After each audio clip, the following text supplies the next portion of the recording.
everyone. We are back. It is Friday, I believe October 19th. That means I look in my notebook. Friday, October 19th. Is that wrong? It is Friday, October 18th. There we go. All right. One day off. All right. So here we are on Friday. Man, we got a lot of stuff to talk about. We got a lot of stuff to get into. It's been a really good Friday. Everything is looking good. We're gonna go over that. Then I have some information that affects us all. Affects us all. Whatever you're stacking. Stay stacking, stay stacking, stay stacking. Your ounces, your satoshis. No matter what you're stacking, even if you're into the stock market, real estate, everything. This has something to do with everything. Okay, so first and foremost, I want to give an update on my beautiful wife. She is at the hospital resting comfortably. Yesterday, she had some procedures done, and I was there. And then once in the evening, we sat together, we talked for a little bit. Then we watched some videos on YouTube. And then after that, she needed her rest. So she went ahead and closed her eyes and rest for the night. I sat with her, and then I tried to rest on an old futon with this metal bar in the back. It's really hard to sleep on. She's had to sleep on it for weeks at a time. So now, I'm trying to sleep on it. Boy, it's brutal. So spent the night with her, made sure she was comfortable in the morning. Then, of course, come back home. I got to check on the kids, got to check on the puppies. One of the boys is down with a stomach flu, so I had to come check on him, hydrate him. Everybody else is doing pretty good. They are resting. So like she's stubborn. She wants the show to go on. This is episode 199. So we're getting to that big 200th episode. We had a big kind of production and things that we were going to do for the 200th episode. But we have to cancel all that, and it's just going to be a basic episode. But I am proud to have made it to 200 episodes because when I first started this journey with my wife, I didn't think we'd get this far. But here we are, 199 episodes in. So that is good. So let's start with the first things first. Guys, I wrote some notes down today because I can't share my screen. So I'm just going to read off my notes. And it's pretty comprehensive. So first things first, I'm going to go over something here real quick. I'm going to look at something that is what we look at every week, right? And we're going to look at the Bitcoin price. Let's look at this Bitcoin price. Okay. BTC, USD price. Everybody's probably been seeing it today. Okay, so we've reached over 68,000. 68,514 is what I have right now. So that is looking good. So for the week, we have 8.9% gain in 5 days. So great, 9% gain in 5 days. And for the month, we have 13.16% gain in the past month. So that's wonderful in a month's time. We talked about it last time, last month. We were down, what? So on 1 month ago exactly today, which would have been Wednesday, September 18th, we were at 60,545. So we up almost 8,000 in 1 month, which is wonderful. And year to date, we are up 54.99%.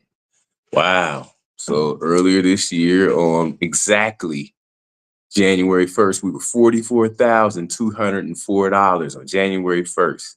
So look how far we've come just since January. We've been chopping wood up 55%. I mean, almost 55%. So it's been a wonderful week. It's actually been a wonderful month. You see that, we're heading towards 70. So I'm excited. I'll be watching over the weekend. I'll be watching the price action over the weekend and see. I got to go take a look at some of the futures to see what the futures have in store. And, I'll just be watching price action. So great to see right there in Bitcoin. Let's check out our precious metals, though. We always have to check out our precious metals. So when I check precious metals, there's a lot of places to check. I just go over to ATMEX because it's really easy. At atmex.com, especially on a mobile device, first thing that comes up are charts. So I go over there, I see what it looks like. What does the chart say here? I'm looking. Excuse me. So right now, I'm looking at gold, which has breached 2,700. So we got gold right now trading at 27.35. It is doing very, very well. So let's check the chart. Let's check the gold chart first. It is up 2.6% for the week. What is it up for the 3-day period? It is up 2.1. You see a spike today. Now I've looked for news. I didn't see any news on the spike of gold and silver. So I'll keep an eye on that over the weekend. But it is up what did I say now? I am sorry. For the week, it is up 2.71%. And in gold, that is a significant move. And what you see, it is breached 2,700. So that is also significant. So gold, man, gold is strong right now. Gold is very, very strong. Let's look at silver. Now, oh my goodness, you see silver has done, it's really getting it done this week. It's up 7% this week. Um, Huge move for silver. You do not see silver make these kind of moves on a regular basis. It has went over the $34 mark. That's wonderful on a Friday. And what I wanted to do before I started this live, I wanted to see how silver closed, because sometimes you can have those close with what we call a rug pull, where the price is up all day, and then in the last 15, 20 minutes in a thinly traded market, you will see the rug pulled and you'll see like a sharp decline in the price, and you'll see like a close somewhere, at the low of the day or something weird like that. But we didn't get that today. We almost got to close at the high of the day. If not the high of the day. I am looking to see if 34.01 was the high of the day. It looks like it could have been. So that is interesting. I'll be interesting to see the opening of silver on Monday morning. So, that's just the start right there. We started out with some great price movement to end the week, right? So we ended the week strong right there. And I'm very, very happy for that. And so, you know, that is great to see. But what we have to really get into some news here. I have some great news. And give me one moment, because I might have messed something up, man. I may have messed something up. So let us see if I messed it up. Okay, we're there. Got the prices right. I got the prices right. Everything is right. Everything is right there. So yeah. So now we gotta talk about BRICS. I know I talk about BRICS a lot. Um, I know it could be boring to hear about BRICS, and I know it can be kind of redundant, but BRICS is continually doing things. And so it's like you have to speak on it. So we're going to speak on the things that I came across that BRICS is doing. One thing I want to make sure that I have in order is our stream. Is our stream in order? Can you guys hear me well? That's one thing I'm wondering, because sometimes here I don't have my beautiful wife here. She usually takes care of the technical, so sometimes I could touch the wrong things and mess stuff up. But so can you guys hear me? Is everything okay? So let me check a tab, and then I'll check a new tab and see if everything's okay. Let me check, y'all. So work with me, guys. I'm sorry. I'm going over to YouTube to make sure the stream is doing what it's supposed to do. Is the stream doing what it's supposed to do? Let us see. Crypto, we got something live. Okay. And we are here. So let me see what's going on. All right. Here I am. Okay. Here I am. Thank you. All right. Appears to be doing.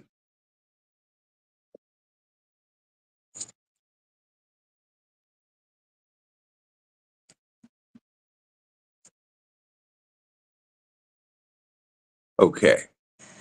Sorry. Um,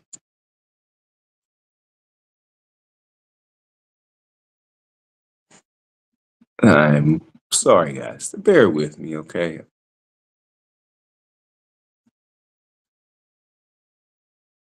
Bear with me. Bear with me right now.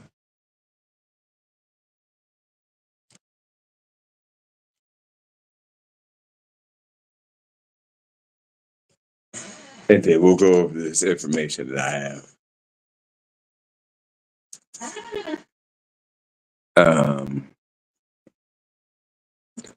If you could bear with me.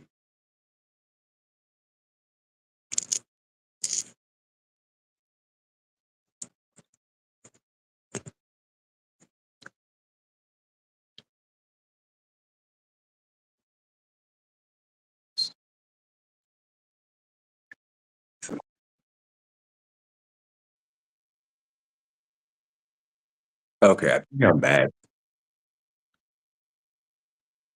Don't know. I guess echo.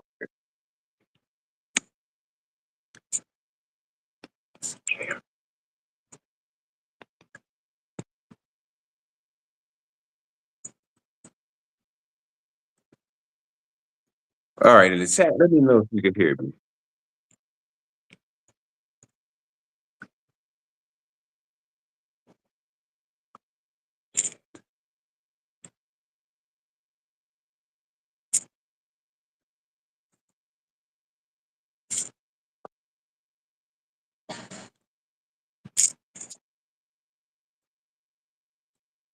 Oh, my video stuck.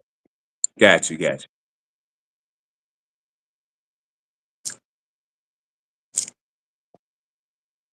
you. Okay, let me get my son again. I don't know why I'm echoing.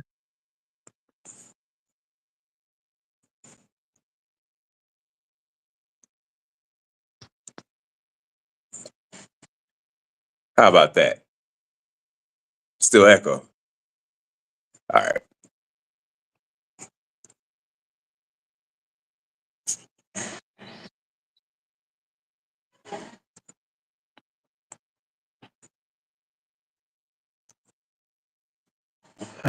Salute. Thank you, Price Cobbs. Crazy Bronx Dawn. That's the Colonel. I haven't seen you in a while, Colonel.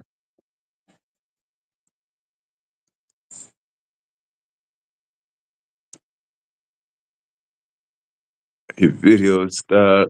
Okay, I'm sorry. Red Star, hello. I'm getting my son right now. He's gonna come up and help me and see if he can help me with what I have going on here.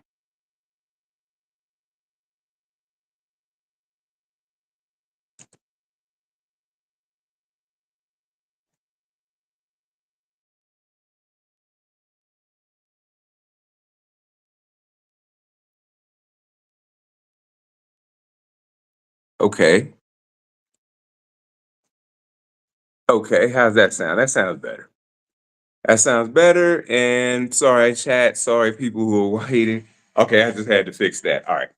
All right, so let's go into this. Now, yesterday I found a very, very comprehensive video on Kitco News. So that's a very reputable news site that you'll find on here on YouTube. It's called Kitco, Kitko. And what they were doing is they were interviewing friend of the show, Andy Shackman, CEO of Miles Franklin. And it was a wonderful interview. I believe we had the interview in the drop down. But if not, I will give you the interview here in the chat if need be. So what the interview was about is about the BRICS nations and the things that are going on. So we know next week is the BRICS summit. So next week we got the BRICS summit in Kazan, Russia. Kazan, Russia. Let me get the dates correct. It's going to be October 22nd through the 24th, where the state leaders of BRICS will meet in Kazan, Russia. The BRICS summit, the highlight of the Russian chairship of the BRICS. Now, the chairship of the BRICS just means every year they switch up the who will be heading up the BRICS. Like next year, it will be Brazil, but this year is Russia, and is why the BRICS summit will be in Russia. So what is going to go on at the BRICS Summit? Let's talk about that. That is what's very important at the BRICS Summit. So one of the most important things we need to talk about that's going on here in the BRICS Summit is this creation of a new currency that the BRICS will be trading with. And this new currency, they have named it the unit. The unit, okay? And the unit is going to be a currency that they can trade amongst BRICS nations and BRICS allies. And what will this unit be? It's going to be made up of 40% gold and 60% of BRICS backed currencies. This will be the unit. Now, this unit is going to be integrated with the project known as Mbridge, which is a cross-border payment system designed by China, Hong Kong, United Arab Emirates, and Thailand. So this Mbridge is to phase out SWIFT, the old cross-border payment system, SWIFT, that is designed by the Western world, most of the United States, right? So this is to phase that out. Now, if you remember from sanctions, Russia was kicked off of SWIFT in 2022. So ever since then, Russia has been working diligently to build their own way around the dollar in their own cross-border payment system. So this project Mbridge is to usurp that. So let's talk about some of the interesting things that have been going on. So a couple weeks ago, there was a G7 meeting, right? So G7 meeting is a meeting that they have between basically the Western nations and the European Union. Interesting thing about the G7 that came out is Saudi Arabia was invited to the G7 meeting. Now, remember, Saudi Arabia is a big player in the middle of this BRICS kind of / G7 Western world fight. Saudi Arabia turns down the invitation to go to G7 and passes it up for the opportunity to go to the BRICS summit. Now, that might not seem like a lot, but it is, because both these Western world G7 nations and / BRICS nations, they are vying for Saudi Arabia's support. So as you see, that is a step in the direction of Saudi Arabia supporting the BRICS nations and the BRICS Plus. Okay, so that's important. Another thing that's important is at this BRICS summit, Turkey will be applying to be a BRICS member. Now, Turkey is a big part of the Middle East / Eastern European economy, right? So also they are vying for Turkey. Turkey and Saudi Arabia are in the middle. So BRICS is fighting for Turkey, as well as G7 Western world nations are fighting for Turkey. Now, remember, I gathered this information. Now, I went and double checked it all, of course, but I gathered this information from the interview Andy Scheckman did on Kitco News. So if you want to get the breakdown, it's about an hour and 42-minute interview. But if you want to get the breakdown, you can always check that out, and I put it in the drop down. So these things are important. This is what's going on with BRICS. Now, another thing that we have to understand that's going on with BRICS and these nations over here. There is a woman, her name is Dilma Rousseff. Dilma Rousseff is the former president of Brazil, the first woman president of Brazil, but former president of Brazil, and is currently the president of the New Development Bank. Now, New Development Bank works with the BRICS nations and developing, different things around the BRICS nations, different initiatives, helps with infrastructure and things like that. So what we heard from Dilma Rousseff is they had a meeting. She had a meeting with Vladimir Putin and his Minister of Finance. I don't know his first name. His last name is Glaciov. And what they did is they did a couple test runs on the Mbridge with the unit settlement token, and they went fine. One test run they did in the digital yuan went fine. And the next test run they did in gold, and both settlement fine. So there you see they're ready to break this end bridge out. They already have the digital yuan ready to go.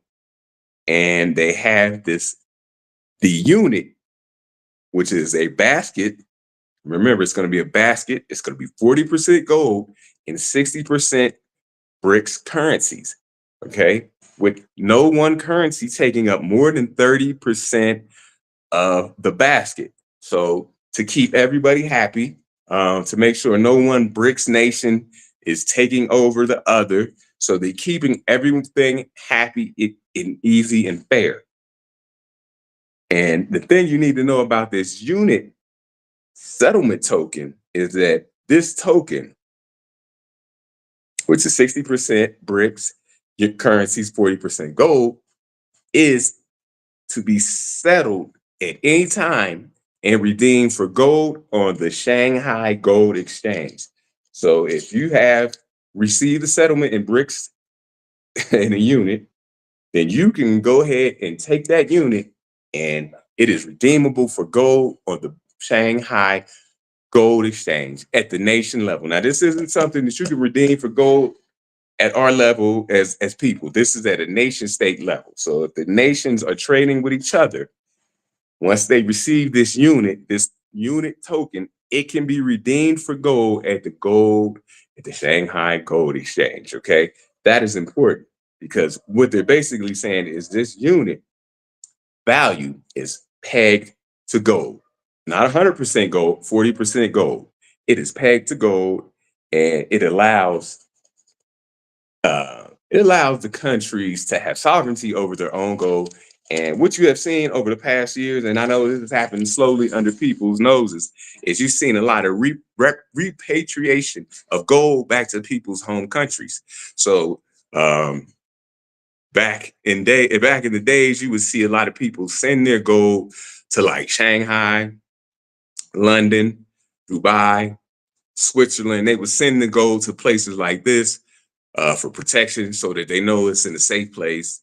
It can't be taken, stolen, spoils of war if you have war. If you have coup overthrow, gold can't be stolen. So they park it in a safe place. But now this gives you the opportunity to bring your gold back home, and you are sovereign over your gold. It allows you as a country to be autonomous.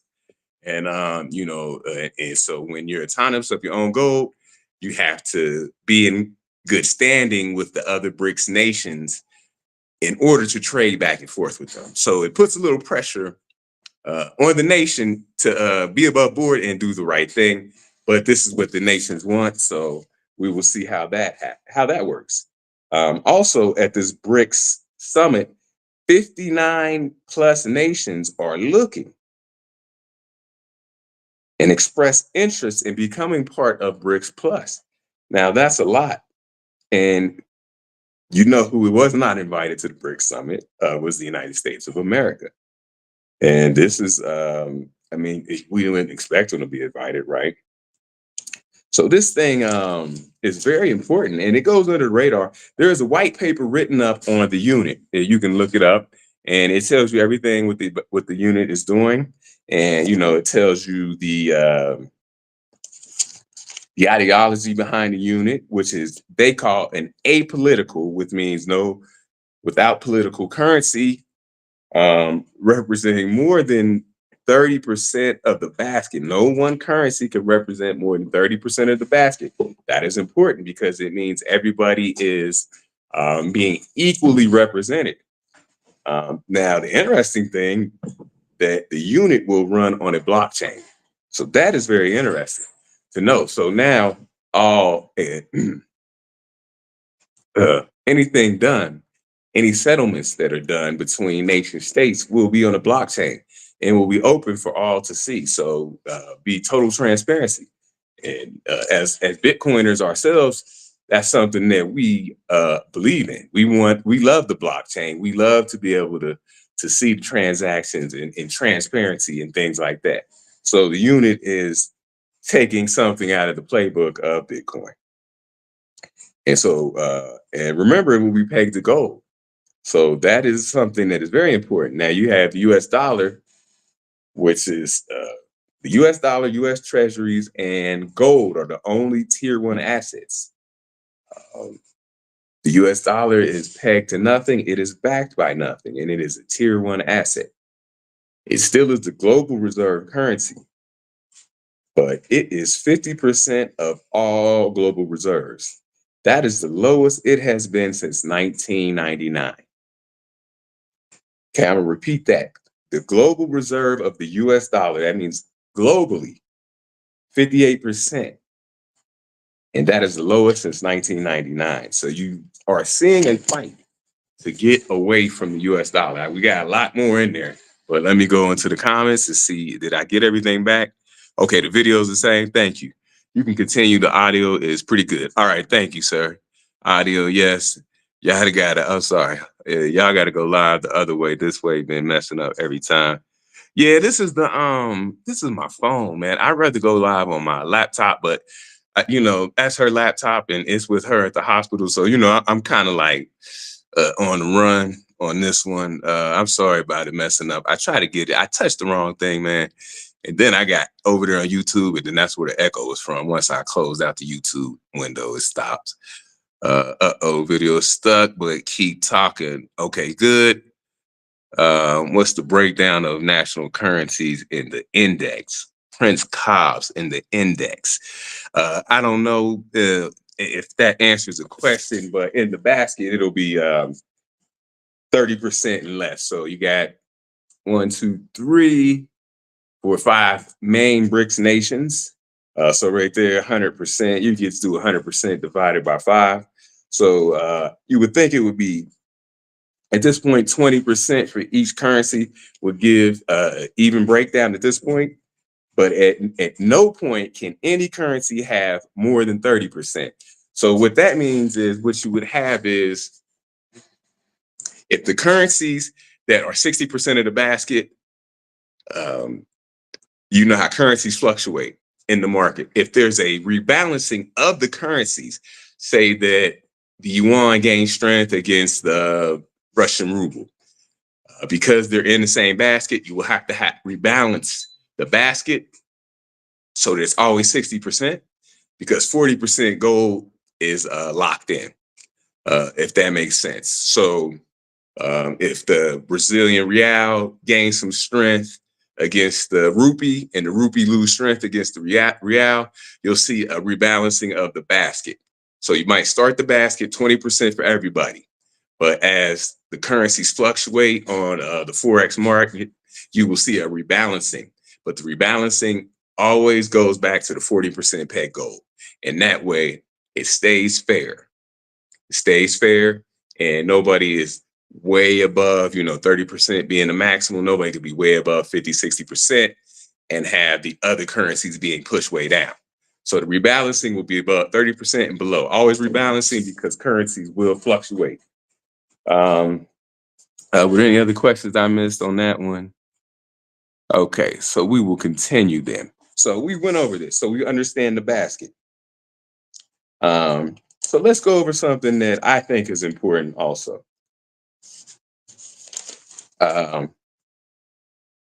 And that is the Belt Road Initiative. Now, I went over this in the show a long time ago, but the Belt Road Initiative is something that was started by China.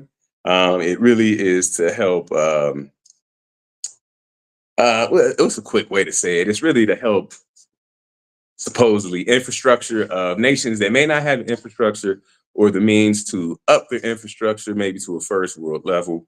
The Belt Road runs, so we'll give the numbers. Belt Road takes up about 75% of the world population.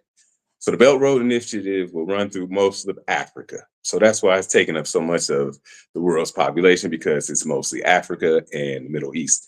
And it takes up about 50% of the world's GDP. And it also has all of the world's OPEC nations somewhere in the Belt Road Initiative. So I find that interesting, right? All the world's OPEC nations are somewhere within the Belt Road Initiative by China. Okay, and for those who don't know, OPEC is the Organization of Petroleum and Exporting Countries. All right, it is they call it a cartel, but I'm not going to go there with that. But it is where you see the majority of the petroleum comes from these OPEC nations, and these OPEC nations happen to be along the Belt Road Initiative started by China, who also happens to be a part of the BRICS nations and one of the main people trying to get off the dollar and into this uh, unit of settlement of basket of currencies and 40% gold. So China is involved in all this. And how does this affect us, right, as investors? Well, we have to understand down here as lowly investors what is going on globally, right? There are moves being made on the other side of the globe that we need to, be abreast on. This is China and Russia, which is two of the three largest, right, economies in the world. Back check me on that. You got China and Russia. That's important that they are coming together and they are not working with the Western world, mainly the United States. Like I said, you were seeing a lot of reparation of gold, not reparations, repatriation of gold. Let me get that right, from 40 plus countries. And there is a big question of how much gold does the United States actually have? We are not allowed to audit Fort Knox for some reason, although we should be able to. So this is all stuff that is going on the other side of the country with 5 major nation states involved. And they are buying for larger nation states, as we said before, Saudi Arabia and Turkey, and others to come. This is a lot going on in September. I'm sorry, October, which is last quarter. Remember, we're in the last quarter of the year. We'll see what type of news comes out of this BRICS summit. I'll be up on top of that, see how much information I can get from the BRICS summit. Any questions, guys, about this new unit of currency? What's the breakdown on it? Okay, you're good. And so that's what I've been reading up on and, doing the fact checking. Like I said, I got out off the interview. And other than that, we have seen a great increase in Russia's purchasing of gold. So we've been over that. Russia averaged about 12 million metric tons of gold per month. And they have raised that up to 93 metric tons of gold per month ahead of this summit here in October. And we talked about the LME losing 8.1% of their reserves in August. And that might not seem like a lot, but that shows you that people are standing for delivery. And something that wouldn't happen, but if you did the math on it, if they were to lose 8.1% of their reserves every month for 1 year, that's over 96% of the reserves. Now, I'm not saying something like that could happen, but I'm telling you what 8.1% looks like. That's a big hit on the London's metal exchange reserves. So you see a lot of this stuff happening behind precious metals, right? And us being Bitcoiners, we're gonna max out on our Bitcoin, of course. These nation states at these large levels, they don't have the ability right now to max out like that on Bitcoin for one reason or another. Not to say they can't get there, but at this point today, they don't have that ability. So for them, the next best thing is to max out on gold. So that is the ability that they do have. So that's what you're seeing. You're seeing a lot of gold moving around, especially to these large players. And that should just ring a bell in your head. Doesn't mean you have to run out and get gold, because for our lower level players, the numbers say get silver. Get silver because of the gold to silver ratio, which now I haven't checked it today, but it's under 70. So let's say it's 75. You always want to buy silver until the gold to silver ratio, ideally in a perfect world, gets to 1 to 15. But in a world that we live in, you want to buy your silver until the silver to gold ratio gets about to 1 to 40. And then when you get about 1 to 40 is when you want to start going back in on gold. Right? Or as they say, it depends on how you have your portfolio set up. You want to start selling your silver for gold, right? So, which would make you, uh, which would be a good sell. For example, the quick way to break it down: if you sold your silver right now for an ounce of gold, it would take you 75 ounces to get 1 ounce of gold. That's why you wait for the silver to gold ratio to close the gap. Because if you wait till it gets 40, then you only got to sell 40 ounces to get 1 ounce of gold. And when it gets to its ideal, you would only have to sell 15 ounces to get 1 ounce of gold. So you start selling your silver for gold when you see the silver to gold ratio gap close. So for us down here on the ground, we buy silver because of the silver to gold ratio. They buy gold because uh, of the amount they're buying. If you buy 93 metric tons of gold per month, there's no way in hell you could buy the equivalent amount of silver. It's just too much. There's nowhere to warehouse it. It's just too much. If you try to do the math on it, the breakdown of it, the numbers would get out of control. So yeah, that's their option. Russia's option is to buy gold. China's option is to buy gold. They cannot buy Bitcoin at that level yet. But not to say that they aren't getting there. But us, we still buying our Bitcoin, but we know what's going on the other side of the world. And we need to stay on top of what's going on the other side of the world. And don't get caught up, man. Don't get caught up, especially us, man. Let's not get caught up in all the silliness that comes down our timeline. I know we see a lot of stuff about people um, going to jail for very despicable things that they may have done, and all the dirty stuff behind it and all this stuff and all the gossip. Man, let's leave that stuff alone, people. I know you can get caught up in when you're strolling, you start listening to stories, but let's stay, man. Let's stay, let's stay diligent on this road. We see opportunities. This is the opportunity that you should be buying your ounces and your satoshis. This is time. You see something happening. You see stuff brewing out there. You see Bitcoin. You see that price spiking, fighting to get to 70. You see that happening. You see silver for my silver bugs out there, $34. You see 6.6% spike on a Friday. What's going on out here? Gold trading at an all-time high. We got to start asking what's going on. I'm looking for stories to see what's going on. I see no stories. I'm getting no information. I don't know what's going on. I'm trying to figure out what's going on. But see, here's the thing. We talked about this for a long, long time. And we have been talking about positioning ourselves and already being in the right spot. So when stuff starts to jump off, we don't feel like we're chasing or we're behind or I got to hurry up and go buy. No, we already in the spot. We already in position. So we kind of just sit back with a smile on our face as we go and get the information so that we know what actually is going on. We want to be in the know, but we also wanted to be positioned. Now, we could also reposition and add to our position. Nothing wrong with that. But we have already been positioned because we've been talking about this for so long.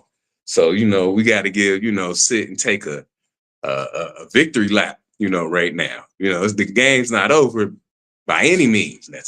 But let's take our victory lap because we've done so well. We've been in position.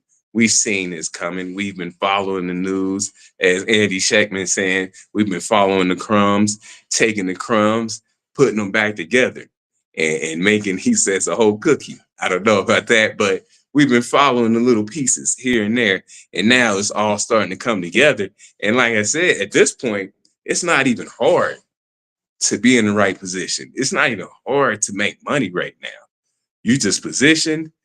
You sitting right, you sitting well, and to me, it's a joyous day. It's a great Friday. I'm having a great day, despite my wife's not feeling the best, but she's in great spirits as well. and she's been a part of this journey since day one. So, she's happy, she's spirited and upbeat on a Friday. And, that helps her feel better. So, everything is working, as she would say.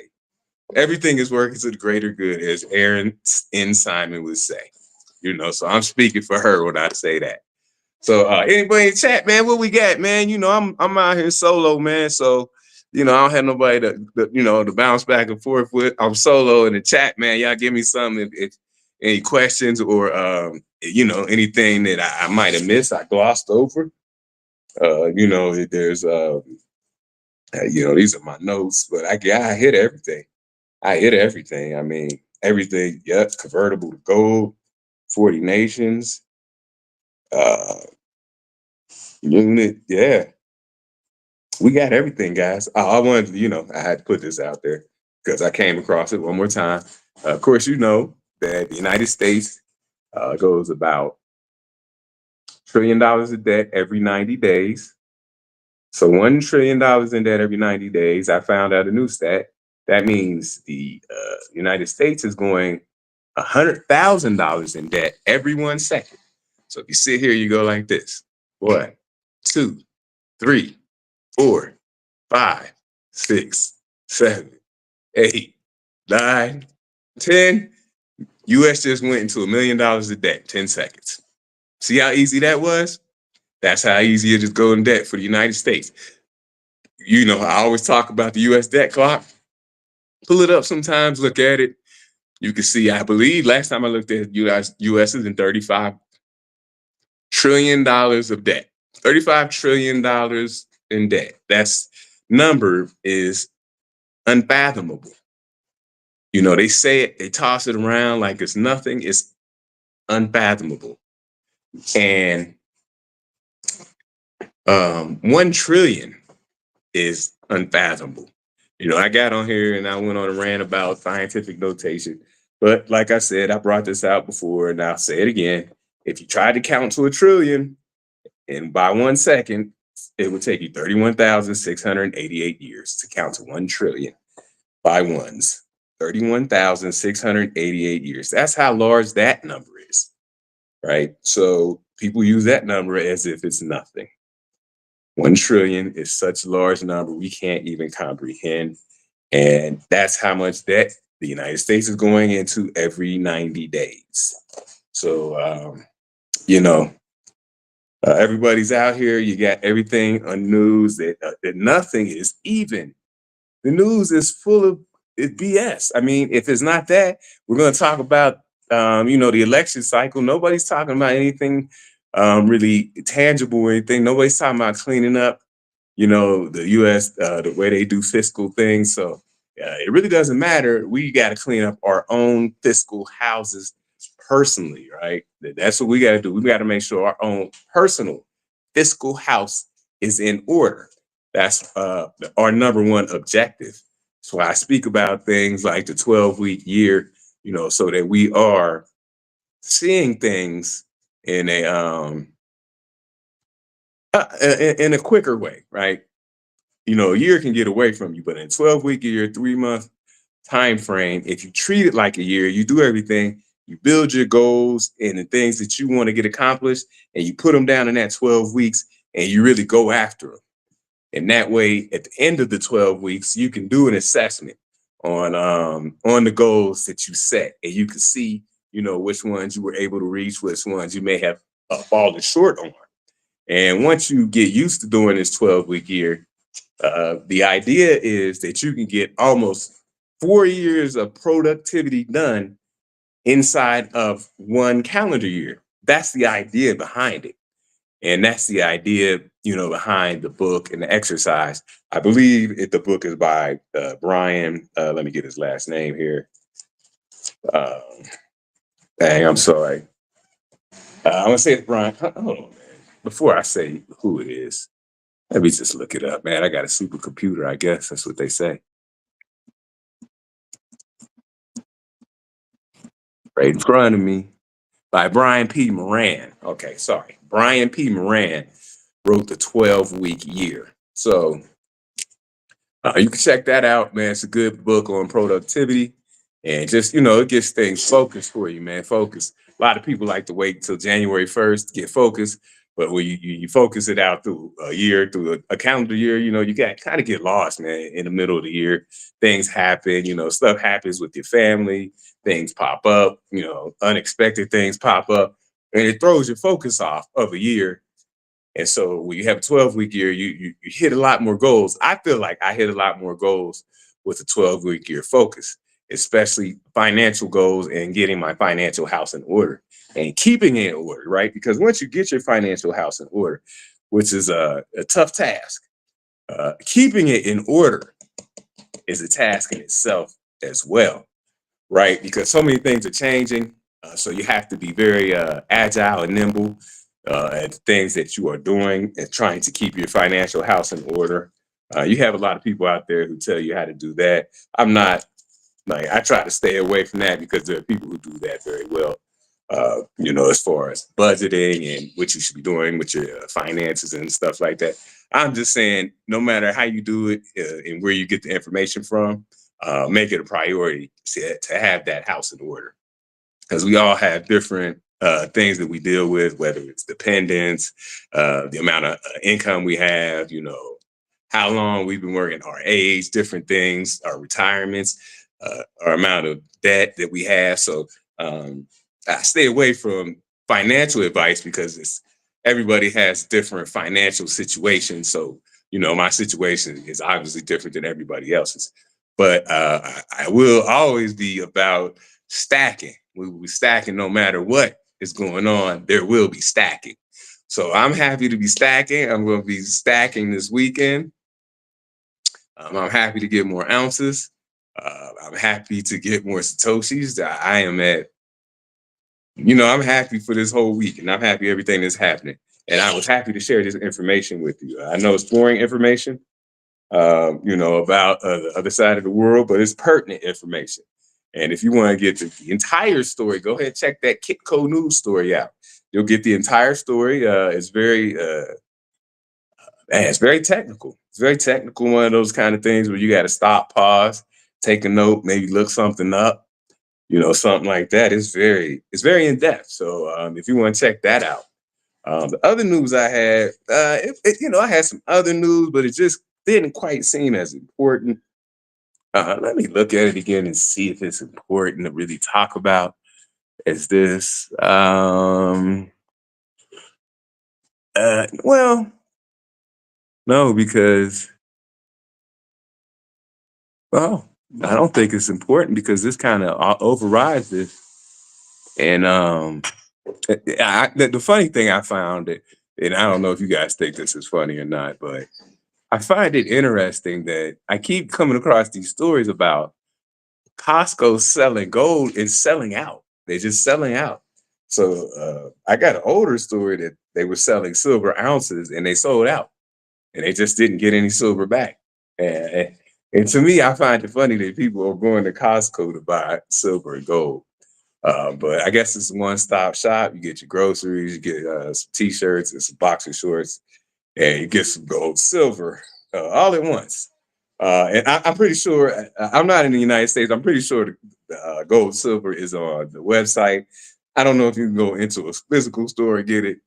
You guys let me know if you could do that. But you can. Oh, somebody said that you can. Well, hey man, it's crazy. We got a Costco out here. I don't go to it, but I should roll up on it and see what they talking about. I got a little latte that the cleaning lady made for me. So I shouldn't call her cleaning lady at that. My wife would she would discipline me for calling her that. That the help staff made for me. So it tastes very good. And it's supposed to give you energy. So I'm trying to get some energy for Friday, but I don't think I need it. I'm hyped up by what's going on. I'm sorry, Colonel. It's not boring information. Thank you for sharing. Keep sharing. Oh, yes, Colonel. I'm sorry. Well, I'll keep sharing. I wrote all this stuff down because I didn't want to keep going back and forth to articles, but because sometimes I mess up like I did earlier trying to find an article. See, now I didn't touch it all for the rest of the time and everything was smooth. My bad, Jake Fever. That's because I touched something that I shouldn't have touched nothing. So yeah, from now on until I get my beautiful wife back, I think I'm going to write my notes on the notebook, and then I'll read them from there instead of trying to go back and forth between articles. Yeah, it just this Costco thing. I don't know if you guys heard about this, but so Costco is another place that you can source, precious metals. I just got an email today that you can now buy 1 ounce um, platinum bars from Costco, which that's going to cost you about $1,100 if you're into platinum. It's been doing very well this year. That's a place to source it. So there you go. There's always something you learn something new every day. But I'm gonna roll up a Costco, see if I get some just at the store just to see. Um, I hit the highlights. I want you guys to remember that this basket can be redeemed for gold, and it can be redeemed for gold at these nodes. So they're going to set up these nodes in different places for nation states to redeem for gold. Remember, this is for nation states and not individuals like us yet.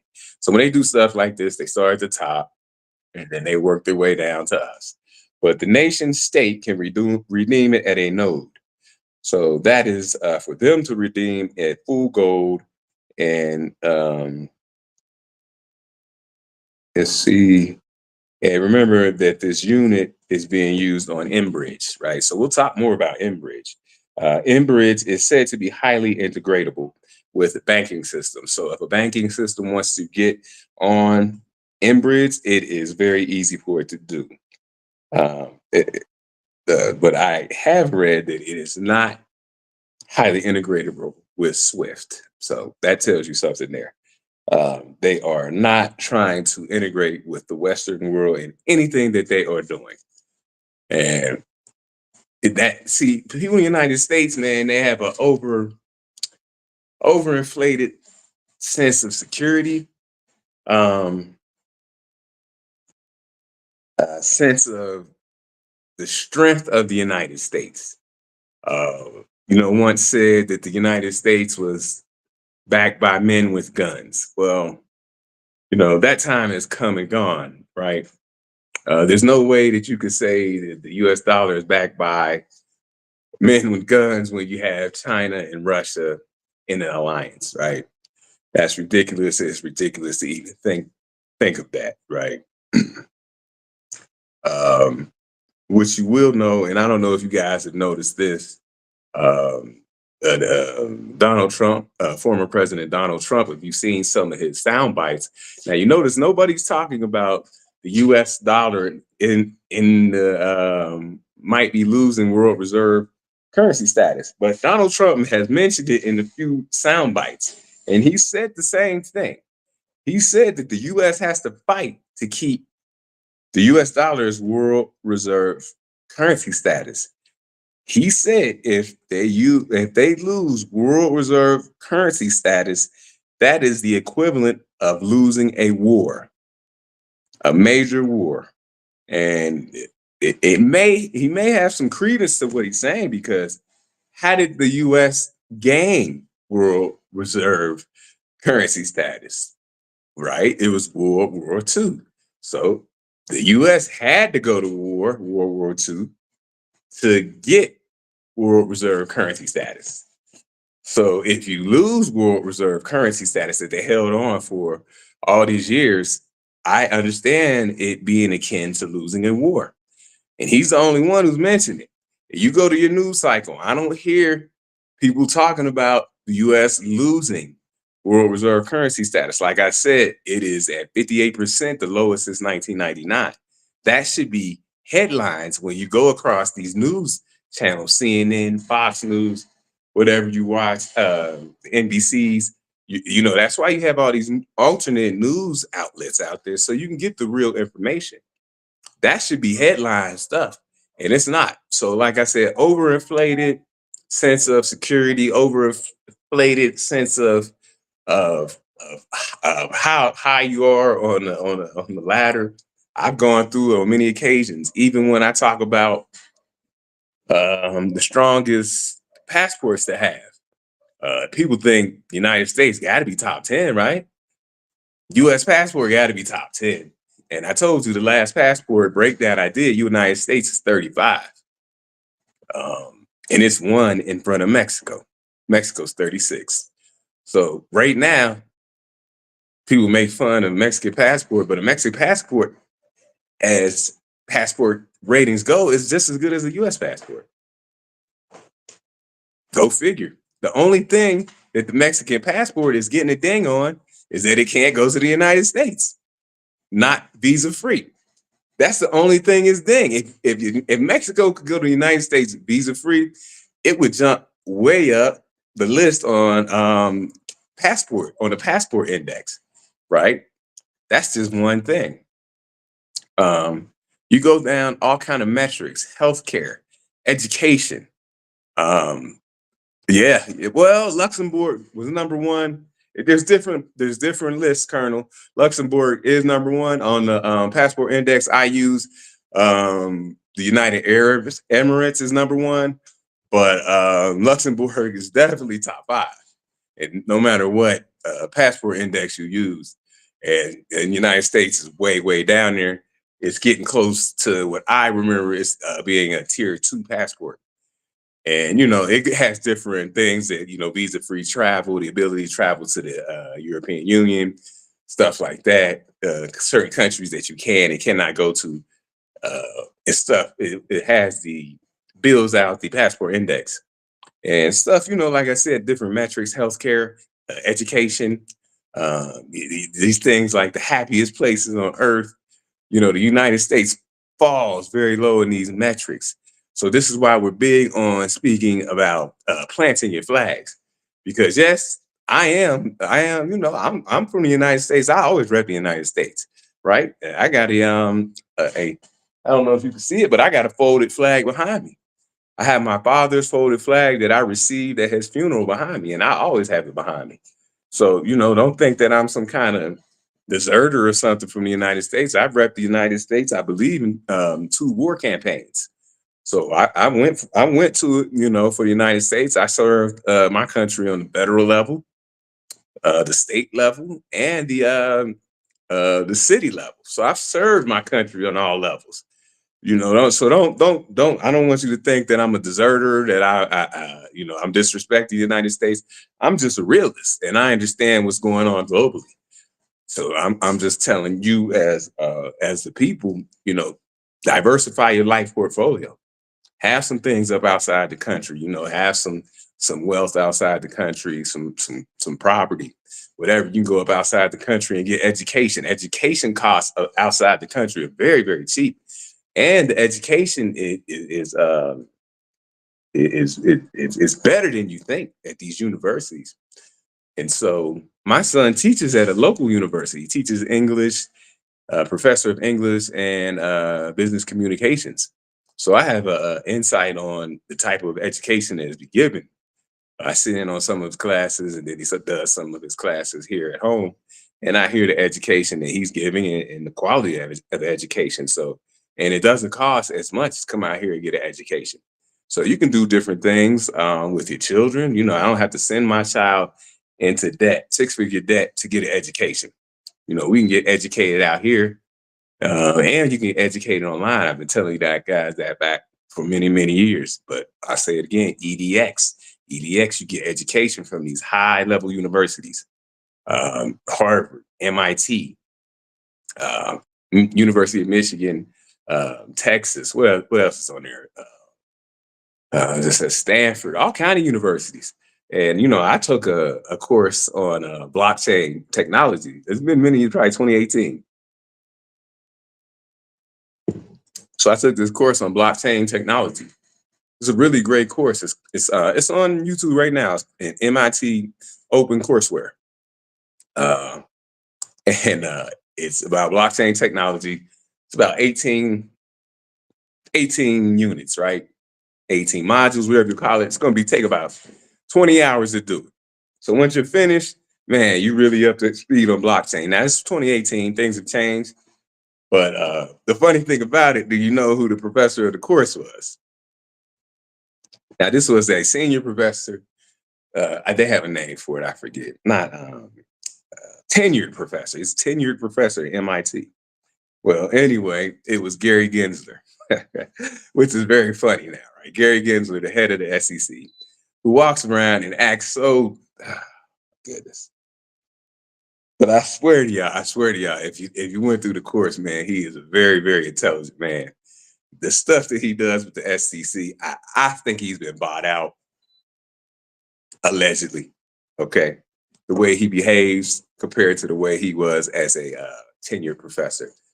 But yeah, get online, man. MIT over courseware. It's all kind of ways to get knowledge out here right now. And going six figures into debt wouldn't be my first. That wouldn't be my go-to right now. That wouldn't be my go-to. But I'm getting off topic, man. I don't even know where I was going with that. But planting flags is where I was at. Education is a part of your life portfolio. You get education in different countries. You know, like I said, investments, banking, just a place to vacation. Right. This is the place that they call it a playground. We call it vacation, man. This is where I vacation in this place. This is where I actually live. And these are the flags that you want to plant and move them around, because the country that you live in may be crumbling around you and you just don't even know it if you're not paying attention. And you want to have a place that you are familiar with, that you, like we call it, planted a flag in, so that you have some comfort there. You understand maybe how things work to a certain degree, and you're comfortable if you have to move to a place where you don't feel like you're fleeing the country out of desperation. It's more like, well, I've set up a plan and this is my strategic chess move to another place, you know, for a, set amount of time. You don't have to leave the country forever, right? I've been gone for what, 8 years? There's no telling. I may go back to the United States one day in 20 years or something. You never know. It's not like I've never put it down there. I'm not the person who has renounced my citizenship. Now you have those people. Now that's the next step. That's the next step where a person maybe hates the country so much that they don't even want to be a citizen of the country. A lot of those guys are high income earners and have high net wealth because they really don't want to pay taxes anymore. And they found places where they can go with their wealth and their income and pay very little to no taxes. And that's what a lot of that's about, where you see people uh, getting rid of their citizenship.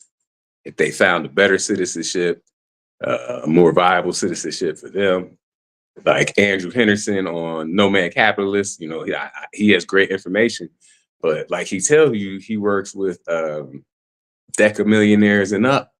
So he's talking about high net worth individuals, and he has gotten rid of or renounced his United States citizenship, and for a lot of reasons, but one of the main reasons being taxes.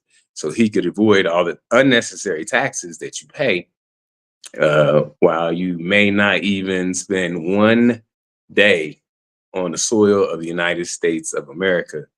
You will be taxed as if you had been there the entire year.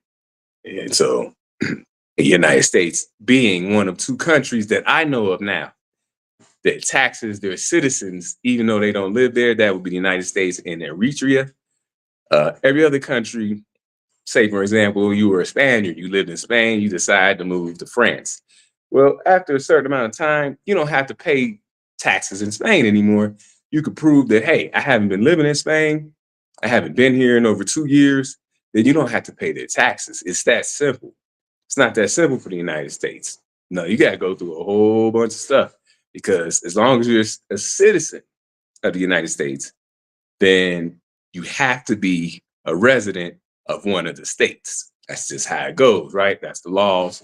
So say you live somewhere, and say you live in Monaco, where the fancy people go, and you don't come back to the United States for 4 years, but you're a resident of the state of Ohio. So you're a resident of the state of Ohio, you're a US citizen, you will pay taxes. And we don't care if you haven't lived here in 4 years, you will pay taxes. And if you haven't paid those taxes in 4 years, the IRS will come looking for you. It's that simple. So those guys, man, with a lot of money, they will renounce their citizenship. And there's the people. If you look down there, people, billionaires who were U.S. citizens who have left the country and have renounced their citizenship. And when you go to renounce your citizenship, it's very intense. It's, a lot of questions being asked. You got to furnish a lot of paperwork. It's really you cutting ties. I mean, it's worse. It's worse than a divorce. I mean, all cutting ties. Any one penny you owe the United States, you got to settle up right here and now before you cut ties, right? And then once you settle up everything that they're owed, then you can go about your business with your new, residencies or your new passports and live your life. Switzerland Gulf. Switzerland Gulf. Huh. Do you mean Switzerland being a good place to go? I'm not sure what golf means. Like golf. Oh, you have to Prince Cobbs, you have to just give me a little bit more on that one. But yeah, Switzerland. Switzerland was a great place to go. I think it still is. The cost of living is a little high. So I wouldn't pick that as a place if you were looking for a lower cost of living. But yeah, great place to go. It's one of those places that's top on the happiest places to live. Why do you think that is? I'll let you guys figure that one out. But yeah, man, get that life portfolio in order. And for the people who live in the United States, be aware of your country crumbling around you. It is crumbling all around you. And look at the pressure that other countries, while your country's crumbling from the inside, look at all the pressure that other countries are also putting on the United States to help it crumble. So you got to that's why I say look at all the stuff that's happening, because Russia and China are putting heavy pressure on the United States. And the most pressure being usurping that US dollar and getting that world reserve currency down to 58%. That's crazy. That's crazy. That's a 25-year low. And what happened in 1999, you guys remember 1999, 2000, 2001, you remember what happened in the United States financially, right? So I showed you a chart, man, probably about 5-6 shows ago. Every time there was a horrible financial incident in the United States, the same chart pattern played out. And we are on the inverse of that chart pattern playing out again. So crumbling all around you, crumbling from the inside, from the values of the country. You see the values of the country are crumbling. All the stuff they have in school, the things they are forcing your kids to learn, the miseducation. They say when we went to school, we were getting a miseducation, right? Well, man, what do you think these young children are getting, man? They're getting the worst education that I've possibly ever seen. There's a question that goes around sometimes: is sending your kids to public school child abuse? And right, everybody doesn't have the same options, so I'm not jumping on people like that. But I'm saying you got to find, as parents, a way to add to their public school. You got to add to that education they're getting. You have to find a way to add to it. Even if you can't homeschool them through the whole education, which is something that's really hard to do. I don't take it lightly. I don't make it seem easy or anything. It's really hard to home educate your children, especially if you're not a teacher, by profession, or a teacher at heart. I'm not a teacher by profession, and I'm not a teacher at heart, but I am I guess what you call an instructor, right? I have been a PTO. I've been different type of instructors in the military, CMRT instructor, these different kind of things. So I am an instructor, and I know how to run a class, and I know how to run a classroom, and I know how to teach. But I was teaching grown men and grown women. So teaching children, you have to change your approach a little bit. Now, I do have teenagers, so I can teach them more like grown men now. But when I started this thing, We're talking about kindergarten. We're talking about teaching people, just how to write the letters, teaching them their ABCs and all this. So I had to take a different approach early on, but I learned it. I learned it over the time. So now I know how to teach a small child, better than I did. But so I'm saying it's not easy to homeschool your children. So, but we have to supplement the education they're getting from public school, even from some kind of private school or state school. We have to supplement that. So United Arab Emirates, yes, sir. It is United Arab Emirates on the Nomad Capital Passport Index is the best passport you can have in the world. You notice, I don't know if you guys do notice this, a lot of Black people are moving to the United Arab Emirates. My wife's brother, he is part-time over there. He's back and forth. So he and his family, and they love it. They have nothing but good things to say about it. Come back, great videos. They say it's like one of the greatest cities in the world. The mall there, they showed me a video of the mall. I mean, I couldn't believe it. I said, dang. The Burj Khalifa, which I think is the tallest building in the world. It might not be, they always switching up, but a beautiful, beautiful building. And he showed me just the open sand dunes and riding out there, and everybody got fast cars and everything. So, there's a lot of Black people, man, moving over to the UAE. I'm not big on it personally because the heat, the heat is, to me, it's unbearable. But I don't like that type of heat. I like my weather temperate too. Just the customs and courtesy. I don't like the way they would treat my wife and whatnot. So I would never expose her to that. But from what I've seen is that the people going over there aren't adhering to the customs and courtesies. So that's another thing. I'm big. Customs and courtesies of a place, of a country. I'll adhere to them. As long as they're reasonable. But they're just not adhering to them. I know the women are supposed to cover their hair, stuff, cover down to their hands and stuff, cover their legs. The videos I've watched, the people are doing that. So I don't know, kind of doing their own thing. But UAE, yes, I heard it's a great place. And, I've talked about this before. So if you're familiar with the history of the UAE, you go way, way, way back to that part of the world. So how long we got to go back now? 40 years? And that part of the world was this desert, man. It wasn't really much to it. Nobody really thought much of it. And as it started early in its inception and built up, but now you got princes over there. They all got Bugattis, Lamborghinis, and you're like, hey, what happened? Well, like President Bukele says of El Salvador, it could be the Western hemispheres like Singapore or United Arab Emirates started early. So that's why I say this is a way to get in early on El Salvador before it becomes a Western Hemisphere UAE type of place where 30, 40 years from now, we'll be priced out. So right now, we're priced in. So go check out El Salvador. You could get in early on something. It's like getting in early on Singapore, early on UAE. You could get in early over there. You can go get it, get some property over there. Beachfront property, condos, houses in the mountains, all kind of stuff, man. You could get it. Price cop, are they Muslims? You mean in the United Arab Emirates? Yes, they do practice the faith of Islam. So yes, they are Muslims. Yes, so so they're gonna want their women a certain way. Not NOI Muslims, but the Muslims of the Middle East. So, but a lot of Black people are moving over there. And when I say Black people, it's kind of Black people who high income, high net worth. It's not a cheap place to live. So if you're going somewhere, we're about arbitrage. So this is a place that's very expensive to live.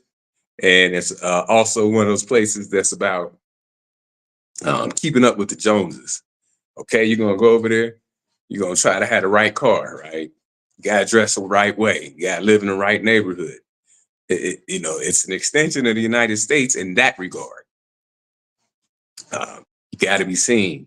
Got to be at the right place, the right parties. This kind of thing, I kind of left that behind, but some people are into that and they want to level up and take it to the next level.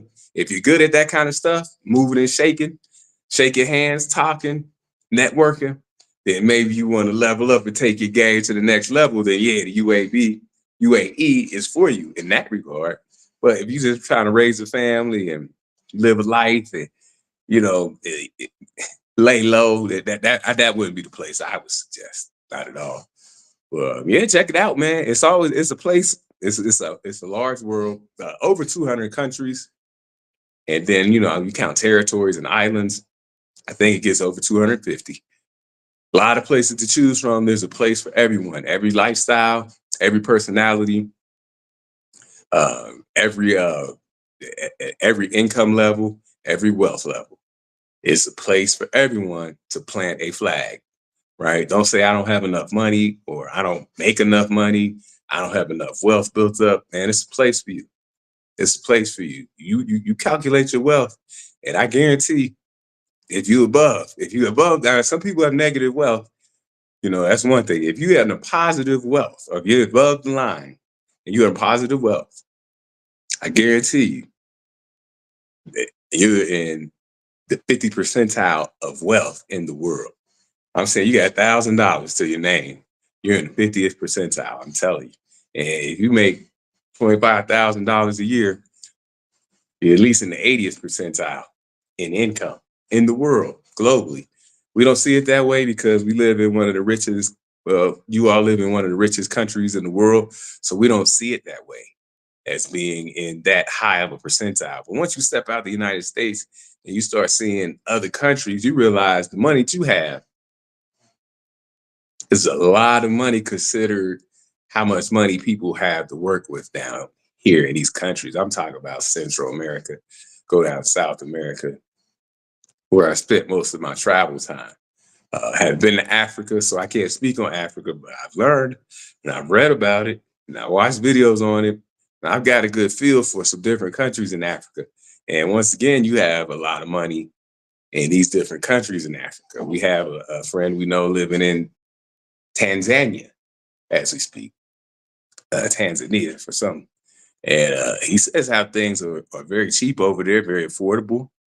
You have the Zanzibar out there. So Zanzibar is that beach right there. The beach on what would that be? That'd be the eastern coast of Africa. Very beautiful beach, but it's not built up. It hasn't been built up. And there's things on the beach, but it hasn't been taken care of. It hasn't been.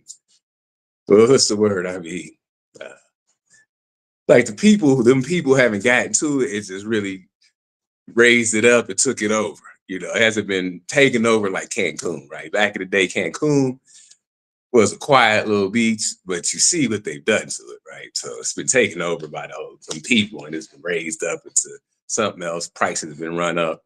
And it's only affordable to the people who vacation there. That's why you get some of these and I'm talking about Mexico right now. You get some of the locals who are upset with, they call us gringos, but people from the West, United States, Canada, Europe, who come over there, vacation, live, and they run the prices up. And the people can't afford to live there anymore. They get ran out the city. So they don't like us a lot of times. You got to be careful about that when you travel around. So always be aware, have situational awareness, but be self-aware. Like they'll show you love. They'll always show you love because you have money. They know you spend money with them. They'll show you love in that way, in that regard. But there's also a level of hate because you do run prices up and things like that. And other reasons too, but I'm just mentioning that as one of the main reasons. But anyway, as I was speaking of Tanzania, that beach Zanzibar hasn't been ran and raised up and taken over and priced out yet, but it's a beautiful beach. And it's the people over there, man, they live on very, very little money per day. So the money that you have, no matter what it may be, there's a lot of money once you start getting out here in the world. So build yourself a plan, man. Do some research. And you can find, little strategic places that you can go. You might want to set a little back in the day when I started doing this, the first and easiest way to plant a flag was to go somewhere and open a bank account. Now it's not that easy anymore because of fat foreign account tax, compliance. What does A stand for? I don't know if it's agency, but what it was is United States going around the world checking to see where U.S. citizens had bank accounts. And then what happens is the bank has to report to the United States or they get heavily penalized. And if what they're doing is too egregious, they'll get kicked out of SWIFT. So with these the large penalties hanging over certain banks, what the banks started doing was they started closing American citizens' bank accounts. Like, now, it's not worth your bank. It's not worth having you as a client if this is the penalty if we don't, report you in the correct way. So they started closing accounts. So now, as an American citizen, it's harder and harder to get a bank account. So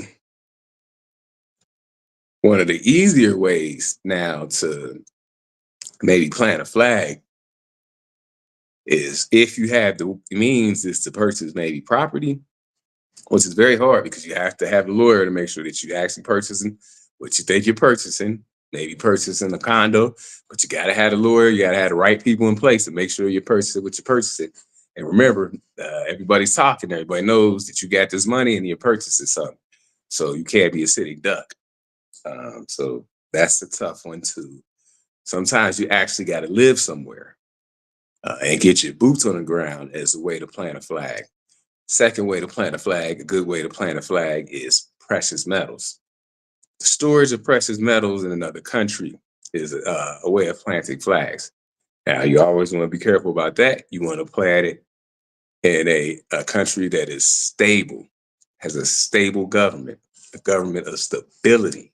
Michael Saylor tells you the story about him putting $1 million in an Argentine bank, the bank doing whatever they had to do because the currency was losing value, locked out the accounts, did whatever they did. Next thing you know, his $1 million was reevaluated at $100,000. So he took a 90% loss that he couldn't control. He was trying to do something where he was trying to hedge he was trying to hedge the strength of their dollar against the Argentine peso. So he had the right idea, but it didn't go well.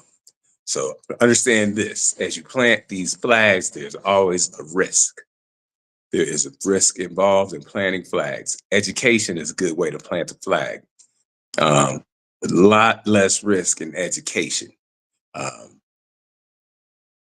Incorporating a business is a lot less risk. And planting a flag, and probably the easiest, you go into another country, you incorporate a business within that country. It's going to be expensive, more expensive than a business corporation are in the United States. Incorporate a business, say you go to, I don't know, you name a country, a lot of people, Portugal. Say you go to Portugal, you incorporate a business, and then you have planted a flag. All right. That's one way, maybe the easiest way. It hasn't developed yet. No, that is not true. Well, the United Arab Emirates has developed. Yes, sir, it has developed. If you mean El Salvador, it has developed as well. The problem with El Salvador is that it was crime. So the crime has been cleaned up. It's already been developed, but the crime has been cleaned up. But what they're doing now is they're making the country Bitcoin friendly. So for us, like our Bitcoiners, making it friendly for us to come over, pay with Bitcoin, get Bitcoin themed restaurants, and entertainment, stays. I just seen some kind of new restaurant. What would you call it? A Bitcoin beer house. So I guess you go up there, drink beer, and pay with Bitcoin. And it's up in the mountains, though, up in the mountains of San Salvador. So you have a really, really beautiful landscape out there in El Salvador. Go check it out, man. The the airline tickets are cheap, especially if you're coming from anywhere down south. Airline tickets are cheap. You get to Florida, you get to Texas, stuff like that is really cheap out of there. Accommodations are cheap. Last that I checked, You could stay in the heart of the city. We stayed more out a little bit in the suburbs at an Airbnb, but some people like to stay right there in the heart of the city. And if you want to stay on Bitcoin Beach is going to be about 30 miles outside of the city. And so you can stay on the beach. So Bitcoin Beach is just like a small beach uh, with restaurants, kind of like tiki hut type style. You go grab you some cold drinks, some food. You can sit and chill. A lot of surfers hang out down at Bitcoin Beach if you're a surfer. Uh, they'll teach you how to surf. Surf lessons down there are very cheap, but the waters are very strong. I believe San Salvador, you're going to be on, damn it, I forget now. See, those countries, Panama, Panama, Costa Rica, El Salvador, those places like that, Nicaragua, one side is the Pacific Ocean, one side is the Atlantic Ocean. Yeah. I'm trying to remember what side we were on. In Costa Rica, which is going to be Costa Rica, Dominican is going to be Costa Rica jungle. That's definitely on the Pacific side. So if you go to Dominican, Costa Rica, and you go to Bitcoin jungle, that's the Pacific coast, and you'll be dealing with the Pacific Ocean. I believe San Salvador, where you go to Bitcoin Beach, Son, was that the Pacific Ocean? Son, I know it was the Pacific Ocean. He says he thinks it's the Pacific Ocean. So you'll be on the Pacific Ocean, you'll be on Pacific time. They're two different oceans, if you don't know. It's a lot choppier, man. It's not for little kids to play in with a sand bucket and stuff. This ocean is kind of, yeah, it's kind of scary, man. So stay back. If you can't swim and stuff, my people. If you can't swim, stay out the water. So yeah, check out El Salvador, man. It's Pacific. Thanks, Jay, man. Thank you. I knew it was Pacific. Why was I doubt myself? But thank you. I need fact checkers. It's Pacific. Yeah, the ocean is a little rough over there, so just be careful if you're not a swimmer. But man, it's a great place. Everybody's very welcoming. A lot of people speak English, so that's a good thing. It depends on how your Spanish is, but a lot of people speak English. I still work on my Spanish every day of the week. My Spanish is wonderful right now. You know, I go out, you see how me holding it down. I'm home by myself. I go out, I go to the grocery store, man. I'm talking to people, cut jokes. I go to the pharmacy. I'm there, man. I go get my car washed, posted up there. Go down the street, get some food for the kids, order a pizza, chilling. I got what do you call them things? An icy this morning. I was thirsty. Running around, man. So yeah, my Spanish is wonderful, man. I'm out here in these streets, man, chopping it up with the locals, like always. But yeah, they speak a lot of English. What state in Mexico do you live? We live in Estado de Mexico. So that's a central state in Mexico. It's centralized. So Mexico City being the capital of Mexico, Mexico City is its own district, but it is also inside the Estado de Mexico. But when you go down there, you'll have different kind of plates. It's almost kind of like DC, which DC is its own district, right? District of Columbia, but it's really inside of DMV, really inside. So Mexico City is inside of Estado de Mexico. So we live about 100 kilometers from Mexico City, which is an hour and a half, 2 hours. So we're up in the mountains. If we want to go down, see some city life, we take a 2-hour drive. We go to Mexico City, and boom, we're in the thick of it. It's like New York City. It's like Manhattan. And that's not me making that up. That's coming from my wife, who is a New Yorker. She was born and raised in Queens. Well, she was born in Queens. Queens is in the house. Left Rack City. Shout out to Left Rack City. And she was raised on Long Island. So that's coming from a New Yorker who spent time in all the boroughs, all 5 boroughs. She spent time and she says this reminds her of New York City. So, hey, man, it's like New York City. It's got more people in New York City. Same thing, same noise, same trains, same taxis, same Ubers, traffic, everything. So it's a great city. But like us, after 3 to 5 days, man, we get tired of it. We're like ready to go home, man, ready to go back to the mountains where it's quiet. We gotta go see the sheep and the cows and whatever else is out there that's walking around. I don't know, man. It's a little farm out there. I don't know. I'm just trying to get some chickens, but I can't. They won't let me get any chickens. I asked for a turkey, but she said turkeys are mean. I said, how turkeys mean? Why is a turkey gonna be mean?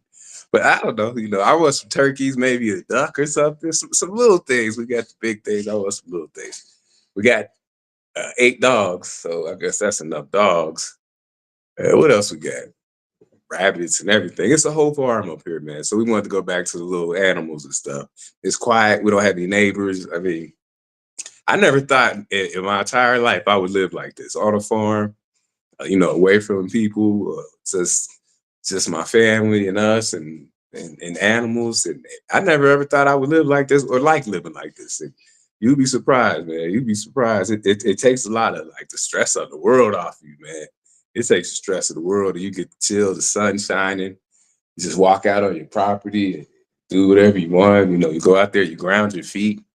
Um, you play with the puppies, you sit, you could think, the mountains up there, we got higher and higher mountains, you got fresh, crisp air. So when you come up to the mountain, it gets cooler, considerably cooler, probably, I would say 10 degrees cooler, because we have to drive down the mountain to go into the city to get our stuff, go to the market, wherever, whatever. And it's warmer. You go down the city, it's warmer. You come out the side with a little long sleeves, you're like, oh man, it's kind of warm. Then you get back home, it's cold, it's kind of chilly. My middle son, he has asthma real bad. When we moved up here, the asthma attacks kind of went away because the air was just it's crisp, no humidity and stuff like that acting him up. So yeah, man, check out different countries to live in. Also check out different ways of life. Everybody's used to some kind of like life, city life, if it is, maybe it's the suburbs. You'll come to find in some of these different countries, they don't really have a suburb per se. It's like you go from the city to the country. You don't really find suburbs in between. So it doesn't give you much to choose from. I'm saying in the places I've been. Colonel, Turkey, probably because they know they'll end up lying next to Harris potato. No, sir. No, Colonel. No, not at all. We kill none of our animals. Let that be known. We do not kill any of our animals. These are our animals to roam the land until they are no more. So I want that to be known. We do not have animals out here for food. I'm not saying I'm a vegan or vegetarian, but I eat very little meat. And my wife doesn't really eat too much meat. If she does, it's a little bit of chicken. The kids, kids are still kids, man. They eat what they eat, pizza and what else do they eat? Hamburgers. They still eat kid stuff. But no, we do not kill any animals. The turkey could roam the land until he is no more. He said he's going to be next to the beat. That's pretty funny, Colonel. Yeah, the animals are safe here. They safe with me. And the funny thing is, the shepherd and the cap at the not the barn, but the hacienda, which is like a barn where they keep them. So sometimes they roam, they eat, but then they keep them and they care for them. They clean them up and they do the different things. We do not have horses. I would like to get a horse, but it's not really. It's like it's not nothing you need right now. But they clean them up. If you got a horse, they take care of the shoes and stuff. But every year, come around the holidays, they will ask you if you want an animal slaughter, and they will slaughter it for you and put it in the, I'm talking about present it in a manner where to you it's cookable, right? They take care of everything, right? They don't just give you a slaughtered animal and then you figure out how to. They will cut it for you, cut it in the way you want it cut, in the slices you want, and deliver it to you. That's one of the services they provide at the hacienda. But every year we say no. Our animals will say, I don't know what other people say, right? But you say you have a sheep or something or a lamb, and you want it for some kind of holiday dinner. Here comes rack of lamb chops, and all that. You got that, but no, we do not eat our animals. Colonel, you crazy? He said, no, that's why they're mean. Yeah, I don't know what you do. How would you discipline a turkey? I don't know what to do with a turkey. But I see people get turkeys every Monday at the market. People got turkeys. They buy and selling turkeys. I said, it don't cost nothing. I said, man, can we get a turkey? But Yeah, it's crazy, man. When you go out here, you travel, man. Try different ways of life, though. You know, up in the mountains, or you might like beach lifestyle. A lot of people in the United States who don't live like on coastal areas, you get landlocked, man. And you have this like want to be by water. Like when you go on vacation, like, man, I'm going to a beach. Now you get stuck in middle America. You know, I grew up in middle America, the Rust Belt, the Midwest, or whatever you want to call it in Ohio. And there was no beach. You know, we had a river, but man, a river ain't like a beach. We didn't have any water. You had to drive to get to some water, like some ocean. You had to drive 8 hours out to Myrtle Beach or Ocean City, Maryland, or something to even get to the ocean. So, you know, we always had a longing to be by the ocean. And so, you know, El Salvador, it might be an opportunity. You get by the ocean, man, post up, get you some oceanfront property. I'm telling you, it's going to go up in value. I don't even really big in on real estate, but man, if you could cop some cheap oceanfront real estate in El Salvador right now, I cop that. I mean, I would cop that.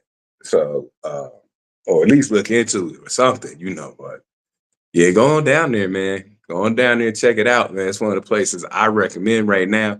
Very, very stable government. So you can feel okay. They got this thing coming called volcano bonds. And so what that is going to be, it's in the works, but so you know, El Salvador has a giant volcano that is active, an active volcano.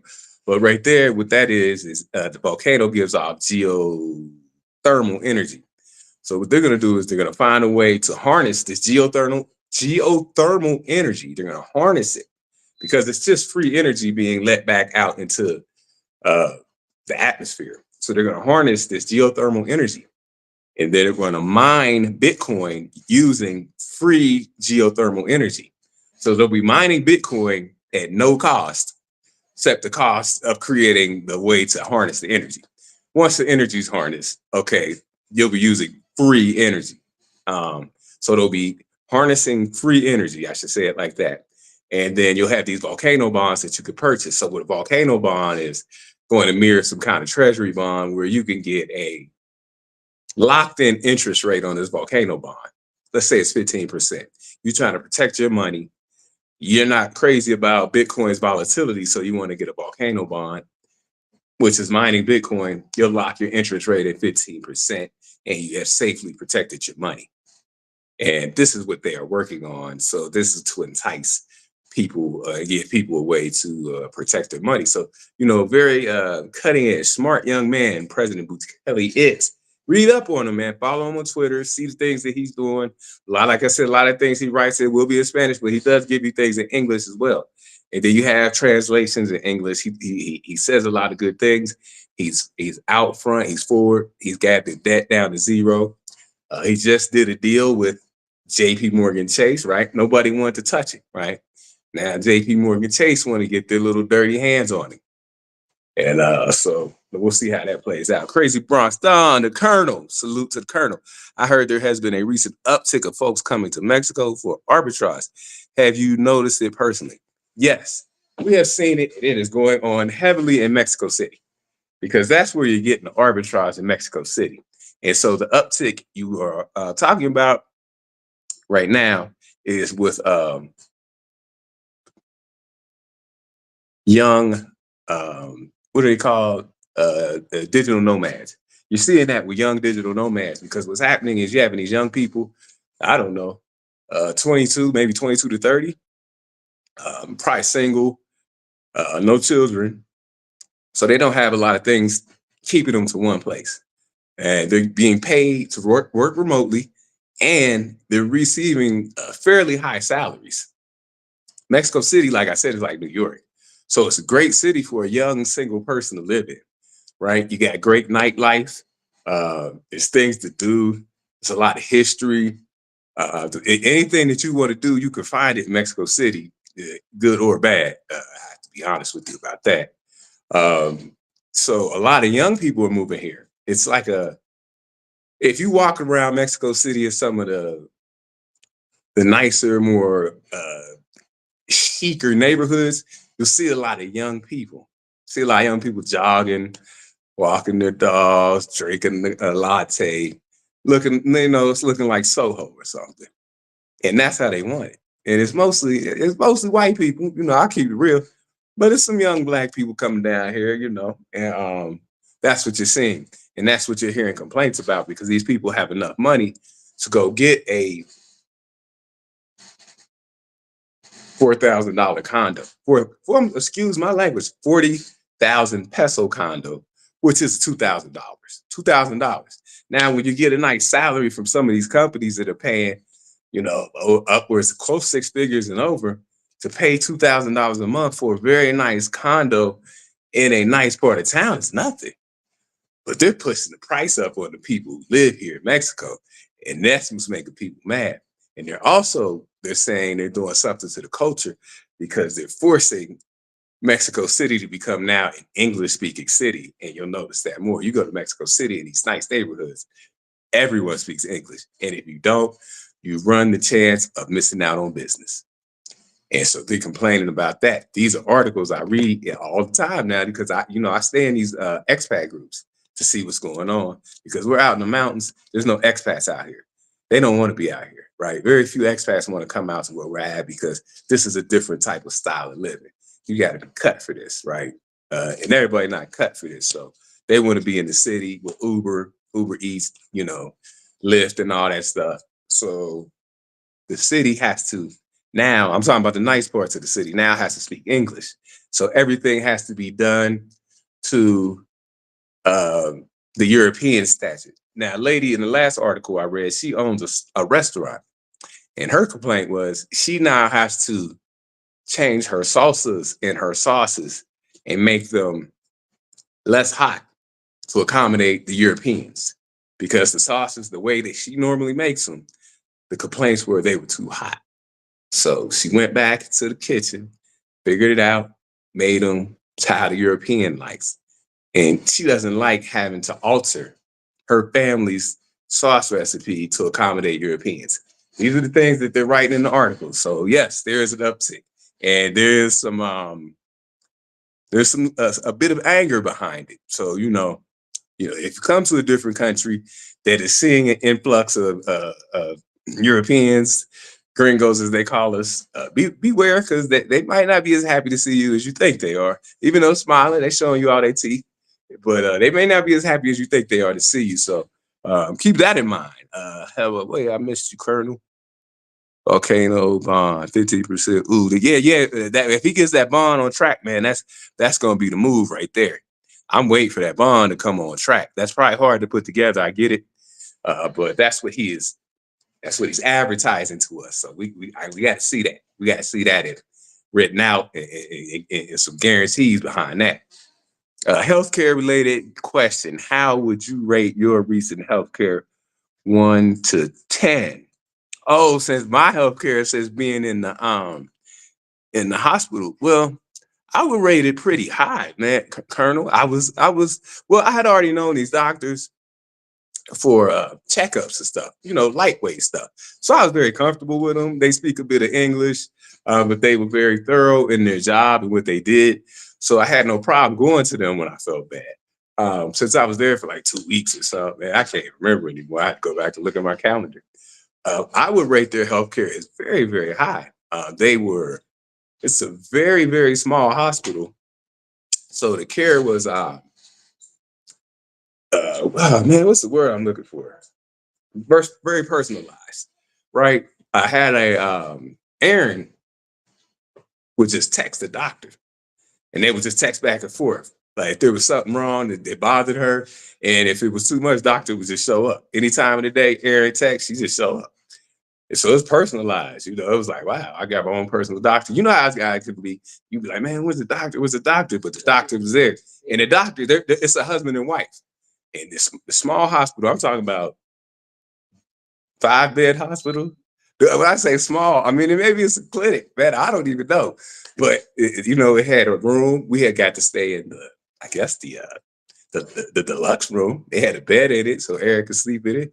It had, I don't know. I don't know. It was a deluxe room, so it was cool.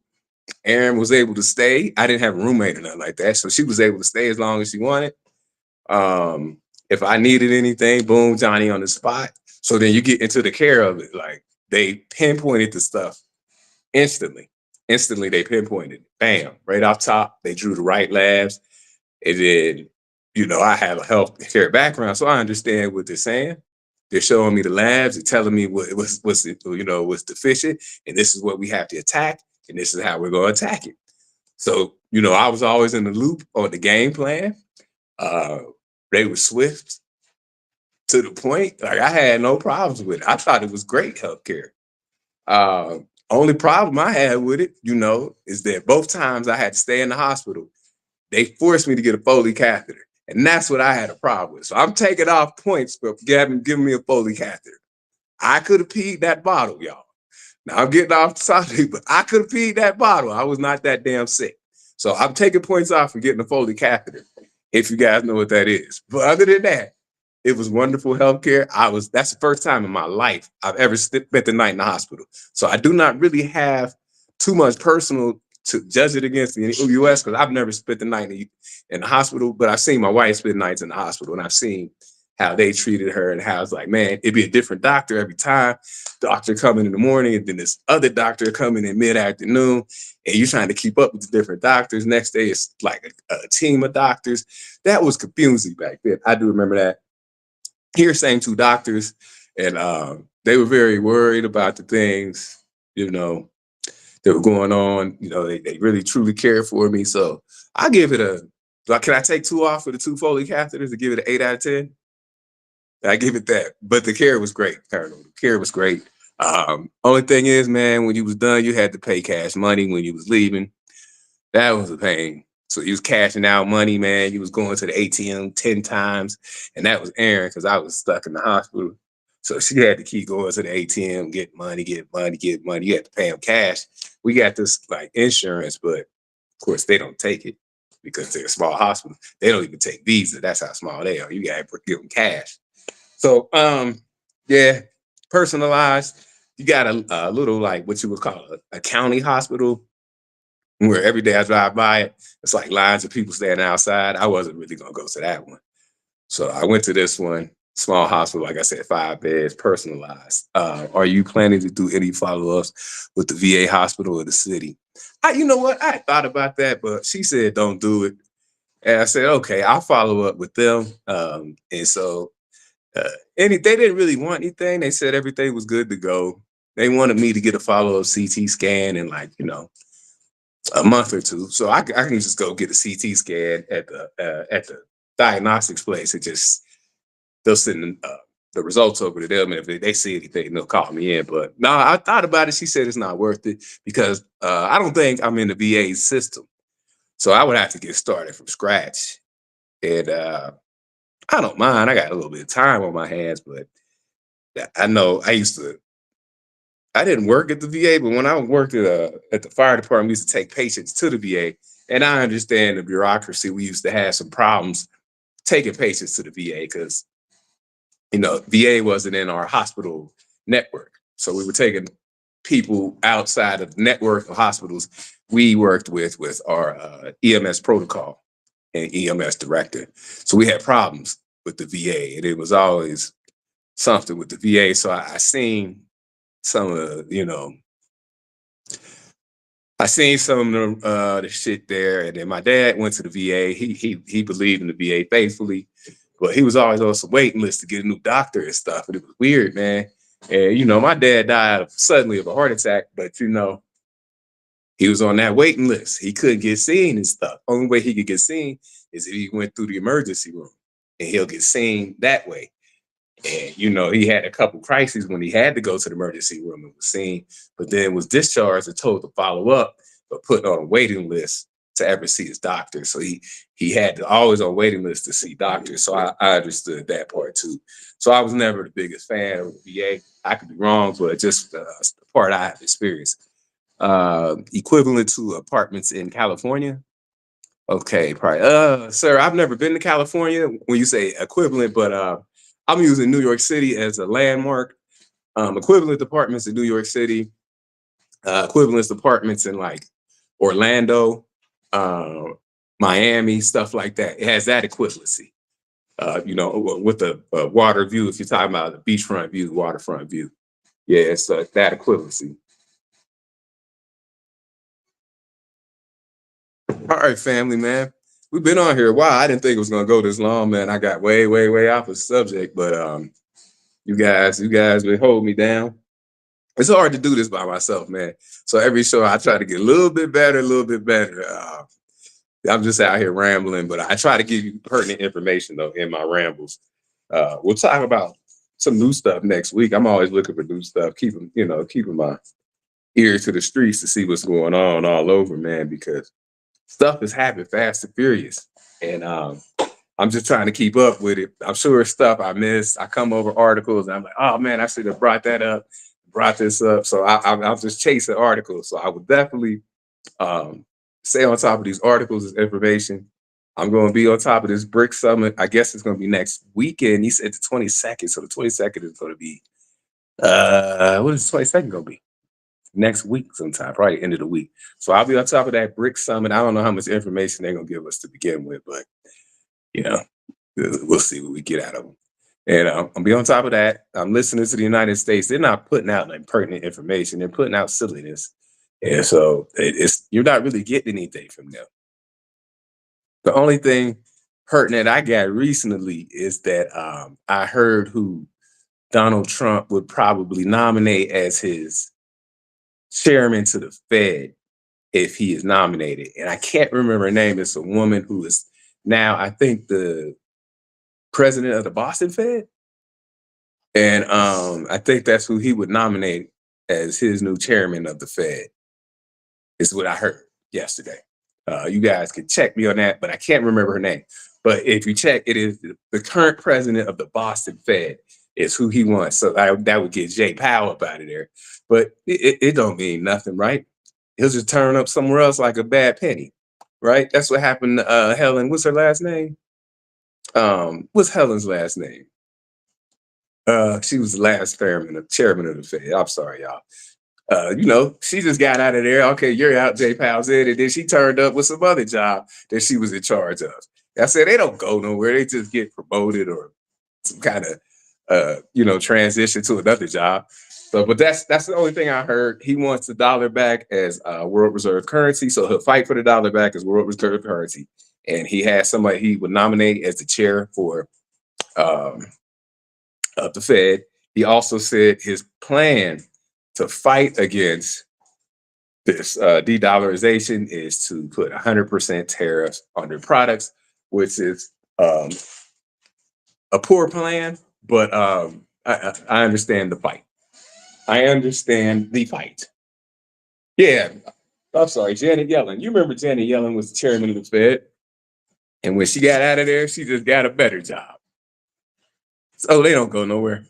Jay Powell just moved somewhere else. Get a bigger and better job, making more worse decisions. Is that a bad way to put it? You're gonna make worse and worse decisions somewhere else. So that's what we got in store for. That's what we got to look. Guys, remember, please, this weekend, let's do some homework, man. Let's be in there. Let's be in there. Please do not get caught up, man, in all this hype with these people, put stuff on your social media, all the silliness, all this gossip, all about what somebody did to somebody else. Let's not get caught up in that stuff. Let's be about that business, man. Let's be about seeing the next move we're gonna be making, finishing out Q4 strong. Let's do that. And man, we're gonna be good. Sorry, Jake Fever. I'll get it right next time. I'm ready next time. I have my notes written down in my notebook, and we're just gonna go do it that way. Like I said, man, next show is a 200 episode. We'll try to celebrate a little bit. I won't have my beautiful wife with me, so we'll just have a normal show. But we'll acknowledge 200. Number 200. It was a plan. It was a goal I had this year that I put in my goal book to reach 200 episodes. So once we get that 200 episode in the books, boom, I could just check that off my goal list. And I do that. I got my goal list in my head, and when we hit them goals, we just check them off like. So this one, that's a big one, 200. I wasn't sure if I could get, because we got 100 episodes. If you go back and look, I believe it was a couple days before the New Year's. It was a couple days before New Year. We made the 100 episode goal right at the at the last hour, we made it. So I said, boom. So the goal now was to get 200. And I said, man, I don't know if I get another 100 episodes this year, because content is hard to come up with. And, I surprised us. She surprised me by being able to get this done in October. So you guys keep us in mind. That's a celebration. That's a win. My wife taught me when you check off goals and you have, even you hit something that you didn't expect, some newfound, what would you say, newfound wellness, goodness in your life, something unexpected, things that pop up. They're like, wow, I didn't expect that to happen, but it was good. She always says, first of all, you take time to thank the Most High. I'm speaking for Aaron and Simon right here now. I'm channeling her energy. Take the time to thank the Most High. And two, take time to celebrate your victory. You take time to celebrate that victory. You did something that you set out to do. No matter how small that goal is, you take time and you celebrate that goal. If that means just going out and having a nice dinner, that means buying a nice bottle of wine and sitting around and talking about it and laughing. Whatever celebration is to you, you celebrate a little bit. You celebrate that goal that you reached, okay? So we're going for a 200 next time. That's all I got to do is be here standing on 2 feet. We going to get that goal. So y'all keep in mind, we're going to go hard. I'm going to go hard this weekend to find some stuff, get this information, see what's going on. You guys look into El Salvador. Check out that Andy Scheckman interview, hour 42 minutes, Kitco News. Check and follow Kitco News. You'll find a lot of great interviews, a lot of great shows over there. Do a research this weekend. Really check out that white paper. If you get a chance, check out that white paper on this basket of currencies, 40% gold, 60% mix of currencies. Check that white paper out, okay? If you have time, and don't get involved with the silliness, okay? All right, y'all. I'll talk to you next time. It was good talking to you, and we will see you next time.